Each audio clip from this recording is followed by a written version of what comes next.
வணக்க மக்களே, சற்று முன் வெளியான செய்தி ஒன்று வெளியாகியுள்ளதாம். எடப்பாடிக்கு செக் வைத்த டிடிவி தினகரன். அதிமுக பாஜக கூட்டணியில் மாற்றங்கள் ஏற்படுமா? முதல்வர் வேட்பாளர் யார்? வாங்க வீடியோவை முன்மாக்கலாம். அதாவது முதல்வர் வேட்பாளரை மாற்றினால் மட்டுமே மீண்டும் நாங்கள் பாஜக கூட்டணியில் இணைவதாக தயார் என அமமுகவின் பொதுச்செயலாளர் டிடிவி தினகரன் அவர்கள் தெரிவித்ததாக செய்திகள் வெளிவந்தன. அதாவது தமிழகத்தில் அடுத்த ஆண்டு சட்டமன்ற தேர்தல் நடைபெறவுள்ள நிலையில்தான் அரசியல் கட்சிகள் தங்கள் பணிகளை தீவிரமாக காட்டி வருகிறது. இப்படிப்பட்ட சூழலில்தான் தேசிய ஜனநாயக கூட்டணியிலிருந்து பன்னீர்செல்வம் அவரது தொடர்ந்து அமமுக வெளியேறுவதாக அடுத்தடுத்த அறிவிப்புகள் எல்லாம் வெளியிட்டு வந்தார்கள். அதாவது கூட்டணி கட்சி தலைவருடன் சாக் கொடுத்திருக்கிறார்கள் என்றால் கூட்டணியில் உரிய மரியாதை வழங்கப்படவில்லை என்றுதான் பன்னீர்செல்வம் குற்றம் சாட்டியுள்ளாராம். அவரை தொடர்ந்தான் வெளியேறிய டிடிவி தினகரன் கூட நாங்கள் மோடியை தான் பிரதமராக்க வேண்டும் என்ற நோக்கத்திற்காகவே என்டிஏ கூட்டணியில் இருந்தோம்.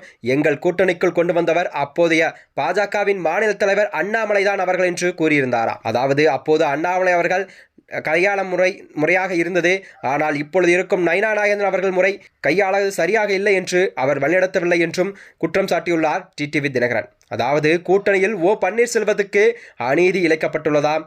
பன்னீர்செல்வத்துக்காக நீங்கள் ஏன் பேசுகிறீர்கள் என நயினா நாகேந்திரன் கேட்கிறார். கடந்த நாடாளுமன்ற தேர்தலில் கூட எனக்காக அவரது சொந்த தொகுதியான தேனி மாவட்டத்தை விற்று கொடுத்தவர் பன்னீர்செல்வம். அப்படிப்பட்டவருக்காக நான் பேசாமல் வேறு யார் பேசுவார்கள் என்று கேள்விகள் எல்லாம் டிடிவி எழுப்பியுள்ளாராம்.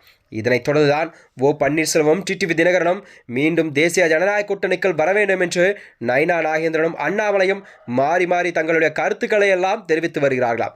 இது தொடர்பாக சிறுவில்லிபுத்தூரில் பதிலளித்த டிடிவி தினகரன், எனக்கு தேசிய ஜனநாயக கூட்டணியில் யார் மீதும் கோபம் கிடையாது.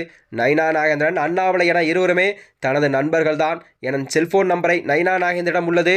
அவர் எப்போது வேண்டுமானாலும் என்னை தொடர்பு கொள்ளலாம். எங்களுக்குள் துரோகம் இழைத்தவர்கள் எடப்பாடி பழனிசாமி, அவரிடமிருந்து கட்சியை மீட்கவே நாங்கள் கட்சியை தொடங்கினோம். அப்படிப்பட்ட நிலையில்தான் அவரை எப்படி நாங்கள் முதல்வராக ஏற்க முடியும்? எங்களுக்கு அவரை தவிர வேறு யார் மீதும் கோபமில்லை.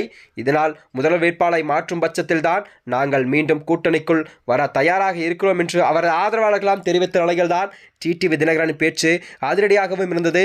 இது அரசியல் வட்டாரத்திலே ஒரு பெரிய புயலையும் கலப்பி வருகிறதா. அதாவது முதல்வர் பதவி யார் வேண்டும் இருந்தாலும் நாங்கள் கூட்டணி வருகிறோம், எடப்பாடி மட்டும் அந்த பதவியில் இருக்கக்கூடாது என்று டிடிவி தினகரன் வெளிப்படையாகவே கூறியிருந்தது பெரும் சர்ச்சைக்கும் ஏற்படுத்துகிறதாம். மேலும் இது போன்ற வீடியோக்களை தெரிந்து கொள்ள நமது சேனலை மறக்காமல் சப்ஸ்கிரைப் செய்து கொள்ளும். நன்றி, வணக்கம்.